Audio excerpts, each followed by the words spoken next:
Bismillahirrahmanirrahim. Assalamualaikum warahmatullahi wabarakatuh. Selamat pagi untuk para dewan juri yang terhormat dan juga teman-teman yang sedang menyaksikan presentasi kami.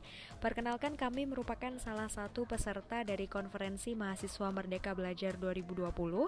Dan pada kesempatan kali ini, kami akan mempresentasikan proposal kami yang berjudul Intervensi Merdeka Berpikir Menghadapi Polemik Keterlibatan Aktivisme Mahasiswa di Organisasi Mahasiswa Ekstra Kampus. Proposal kami kali ini disusun oleh 3 anggota kami, yaitu yang pertama adalah saya sendiri atas nama Kenia Syifa Kirana, dan saya tercatat sebagai mahasiswa Hubungan Internasional dari Universitas Airlangga. Yang kedua adalah rekan saya, yaitu Mutia Azahra, yang juga tercatat sebagai mahasiswa Psikologi Universitas Airlangga, dan rekan saya yang ketiga yaitu Hasbi Syuhada, yang tercatat sebagai mahasiswa International Affairs Management dari University Utara Malaysia. Bagian pertama dari penelitian ini akan kami buka dengan latar belakang masalah. Dalam bagian latar belakang masalah, kami mengajak teman-teman untuk kembali mengenang sejarah pembentukan bangsa Indonesia yang di dalamnya tidak luput dari perjuangan organisasi mahasiswa. Seperti yang teman-teman ketahui, bahwa beberapa organisasi terkenal seperti Budi Utomo ternyata merupakan inisiasi mahasiswa yang tergabung dalam Stovia. Nah, selanjutnya juga ada beberapa momentum yang sangat terkenal seperti Sumpah Pemuda yang dilaksanakan pada tahun 1928 yang ternyata merupakan hasil dari aktivisme politik mahasiswa yang tergabung dalam Perhimpunan Pelajar-Pelajar Indonesia. Posisi mahasiswa di Indonesia sendiri itu juga spesial. Hal ini dibuktikan dengan adanya penyematan gelar-gelar yang luar biasa untuk mahasiswa di Indonesia yang juga diikuti oleh sejumlah label yang sifatnya heroik, seperti Agent of Change, Iron Stock, dan Social Control. Nah, hal ini itu nggak bisa dilepaskan dari harapan besar yang dimiliki oleh Indonesia kepada mahasiswa sebagai tonggak masa depan bangsa. Nah, pernyataan kemudian muncul, apakah organisasi dan gerakan mahasiswa kita hari ini itu masih memiliki semangat perjuangan yang sama dengan mahasiswa kebanggaan Indonesia pada zaman dahulu? Kita bisa lihat bahwa saat ini menjamur berbagai organisasi mahasiswa ekstra kampus atau yang sering disebut sebagai ormek yang katanya mewakili aspirasi massa, namun ternyata tidak bisa memecahkan permasalahan bangsa. Nah, di ormek-ormek ini kita juga bisa lihat bahwa tidak ada hal yang terlepas dari kepentingan elit dan partai politik, serta seringkali ormek-ormek ini secara jelas mengandung transaksi politik bawah tanah di dalam kegiatannya. Terhitung, semenjak era pasca reformasi, Indonesia telah memiliki 8 Menteri Pendidikan dan Kebudayaan serta 7 Menteri Riset, Teknologi, dan Pendidikan Tinggi yang secara bergantian berkesempatan untuk menakodai pembangunan peradaban. Nah teman-teman, di setiap era kepemimpinannya, pasti selalu ada gebrakan-gebrakan yang diaktualisasikan untuk mendongkrak kualitas pendidikan demi meningkatkan taraf hidup masyarakat ke tingkat yang lebih tinggi secara mandiri. Nah, pada tahun 2002, Kementerian Riset, Teknologi, dan Pendidikan Tinggi mengeluarkan SK melalui Dirjen Dikti tentang pelarangan organisasi ekstra kampus atau partai politik di kampus. Keputusan ini pasti menuai kontroversi banyak karena dianggap melanggar kebebasan berkelompok sebagaimana yang tertuang dalam pasal 28E Undang-Undang Dasar 1945. Akhirnya, setelah 16 tahun, keluar lagi Permendikti nomor 55 tahun 2018 yang memberikan kembali ruang untuk ormek kembali aktif dengan tujuan untuk menjadi garda terdepan dalam menangkal ideologi yang berhaluan kepada nilai-nilai radikalisme. Kita semua tahu, hadirnya organisasi ekstra kampus selalu menjadi perdebatan yang mewarnai tirai kehidupan mahasiswa, dan tentunya tentang keterkaitannya dengan politisasi ranah akademik. Pasti ya, ranah diskursus yang diiris bukan tentang ada dan tidak adanya semangat berideologi yang berbeda-beda dari setiap organisasi tersebut, tetapi adalah tentang transaksi politik yang mungkin akan membahayakan netralitas representasi pemimpin mahasiswa dalam menyuarakan aspirasi masyarakat ataupun mahasiswa itu sendiri.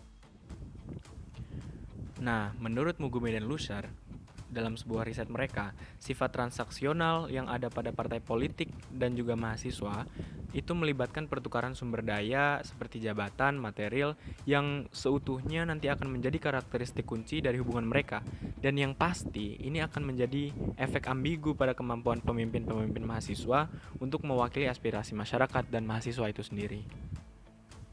Nah, Ternyata dalam sebuah video yang diunggah di kanal YouTube Asumsi, Mardani Alisera, seorang politisi kawakan di Indonesia, mengatakan bahwa lembaga-lembaga kemahasiswaan yang ada di kampus-kampus adalah sarana terbaik untuk kaderisasi partai politik. Bahkan teman-teman, fungsi yang dijalankan hampir sama dengan organisasi sayap partai atau OSP.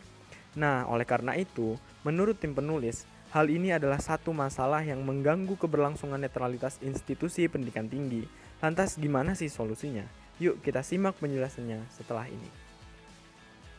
Sebelum kita mengarah ke solusi yang tepat dari identifikasi masalah yang diuraikan, saya akan mencoba menjabarkan terkait teori perkembangan usia mahasiswa itu sendiri. Sejatinya, mahasiswa merupakan masa transisi usia remaja ke dewasa yang disebut sebagai emerging adulthood. Tak heran, beragam bentuk eksperimentasi dan eksplorasi dilakukan dalam rangka pembentukan identitas diri. Tahap ini juga disebut sebagai konsolidasi identitas menurut Erikson. Namun, berbicara tentang konsolidasi, tidak hanya didorong oleh motif diri sendiri, tetapi juga tentang individu dan komunitasnya.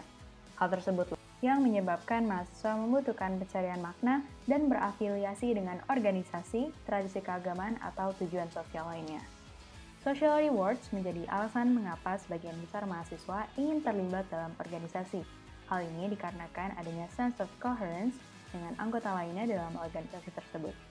Individu cenderung untuk menjalankan keberhasilan pribadi dalam sebuah kelompok karena perasaan solidaritas dalamnya.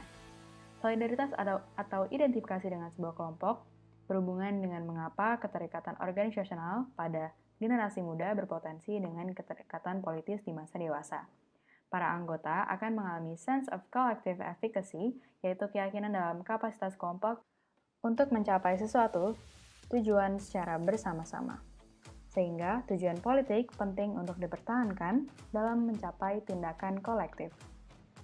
Selain berbicara tentang sense of belonging atau sense of collective efficacy, tujuan seseorang untuk terlibat dalam organisasi bisa dijelaskan dalam teori McLean, yaitu untuk kebutuhan akan power atau kekuatan. Sebagaimana yang telah kita ketahui, kekuatan ormek pada sebagian besar kampus dan perguruan tinggi di Indonesia bukanlah hal yang dapat diremehkan. Ormek memegang peranan penting dalam dinamika politik kampus, bahkan memiliki jangkauan hingga ke ranah ekstra kampus. Hal ini yang kemudian memunculkan kepuasan tertentu para anggota Ormek bahwa dirinya merupakan bagian dari power tersebut. Belum lagi tentang jenjang stratifikasi dan organisasi yang terdapat dalam Ormek. Anggota yang dianggap menonjol, berbakat, potensial, loyal sudah pasti akan menduduki jabatan-jabatan prestis dalam pergantian kekuasaan seiring berjalannya proses kaderisasi. Motivasi terakhir adalah kebutuhan untuk mencapai prestasi tertentu. Untuk itu, sayangnya, keterlibatan mahasiswa pada organisasi mahasiswa ekstra kampus tidak diiringi dengan tanggung jawab intelektual yang cukup di universitasnya tempat ia menimba ilmu. Berangkat dari keseluruhan permasalahan dan paparan teori yang telah kami uraikan, berikut adalah kerangka masalah yang telah kami gagaskan. Juga setelah ini kami akan melanjutkan dengan solusi yang berbasis konteks. Analisis solusi menggunakan kerangka teori sistem Bronfenbrenner. Teori ini berusaha menjelaskan bahwa terdapat proses yang kompleks dari sistem interaksi individu dengan konteks lingkungannya yang dijelaskan pada masing-masing layer. Dalam rangka merealisasikan intervensi polemik keterlibatan mahasiswa dalam organisasi mahasiswa ekstra kampus, teori ini dapat mencakup strategi yang lebih komprehensif, mengingat terdapat pengaruh yang kuat dari layer struktural menuju ke layer proksimal di mana mahasiswa berinteraksi langsung dengan lingkungannya. Selain itu, analisis menggunakan teori ini seringkali digunakan juga oleh para peneliti, penyusun kebijakan, dan praktisi lainnya yang tertarik dalam mengasosiasikan risiko generasi muda dari bagaimana mereka menghabiskan waktunya di luar hari-hari belajar di institusi pendidikan. Mikrosistem merupakan serangkaian pola aktivitas, peran sosial, dan relasi interpersonal yang dialami oleh individu dalam setting tatap muka secara fisik, sosial, dan fitur-fitur simbolis dalam lingkungan langsung. Dalam realisasinya, hal ini bisa berarti keluarga, institusi pendidikan, dan teman sebaya. Sebelum memasuki pengaruh eksternal, secara komponen person dalam PPCT Bronfenbrenner, Penulis menyarankan awal mula intervensi bisa dilakukan sejak remaja, mengingat masa remaja merupakan formasi ideologi politik awal. Untuk itu, intervensi bisa dilakukan sejak SMP dan SMA, di mana masa remaja merupakan formasi pembentukan ideologi. Mesosistem merupakan konteks di mana terjadi interaksi antara dua komponen atau lebih pada setting mikrosistem. Selanjutnya, exosistem merupakan komponen intervensi struktural yang tidak melibatkan individu sebagai partisipannya, tetapi eksistensi dari komponen ekosistem mampu mempengaruhi individu. Pada layer ini, para pemangku kebijakan menjadi kunci pengaruhnya. Selanjutnya yang terakhir, yaitu penulis membatasi konteks pada makrosistem. Konteks ini mencakup kultur, subkultur, dan struktur sosial yang lebih luas.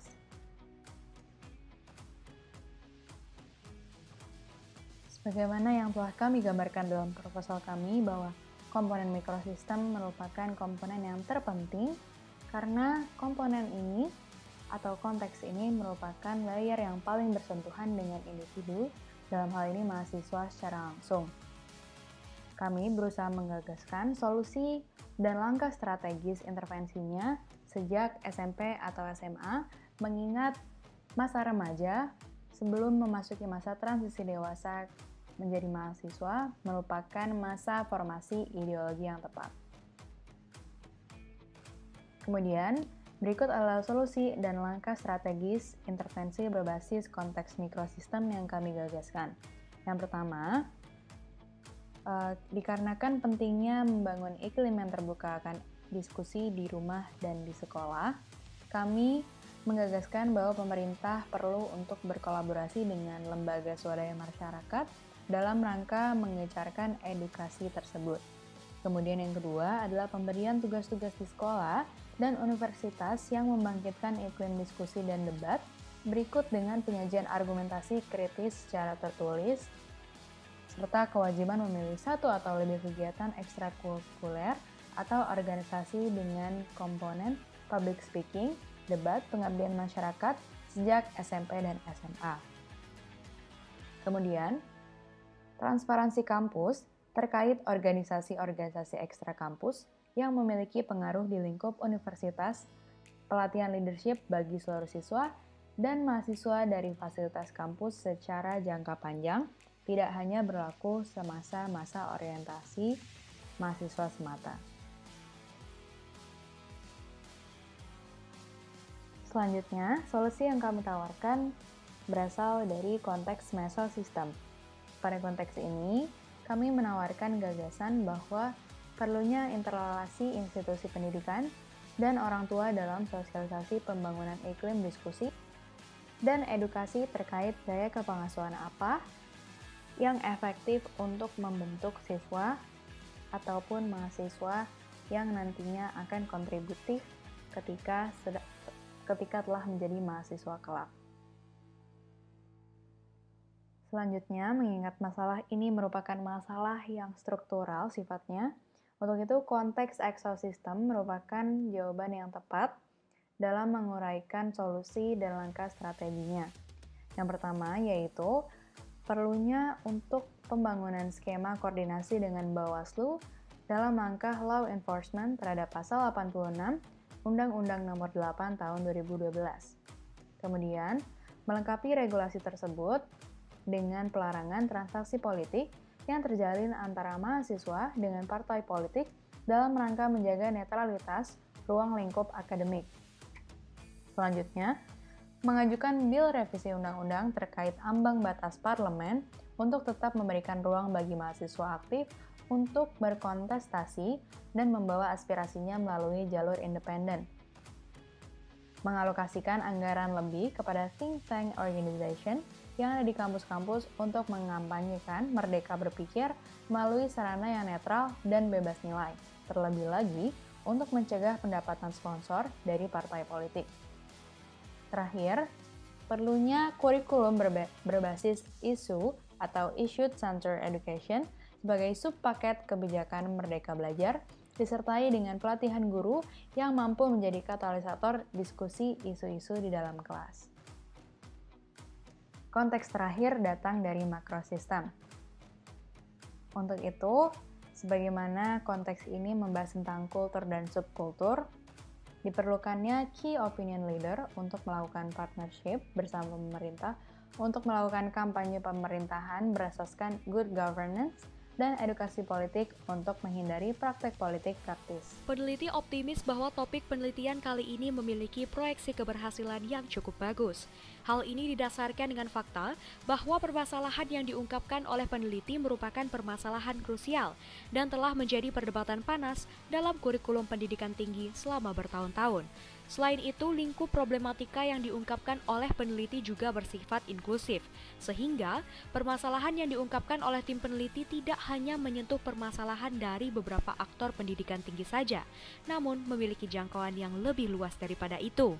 Alasan selanjutnya yang juga menjelaskan prospek besar keberhasilan gagasan adalah solusi yang ditawarkan oleh tim peneliti, di mana solusi yang ditawarkan merupakan solusi yang bersifat holistik dan memiliki keterikatan antara satu dengan yang lainnya.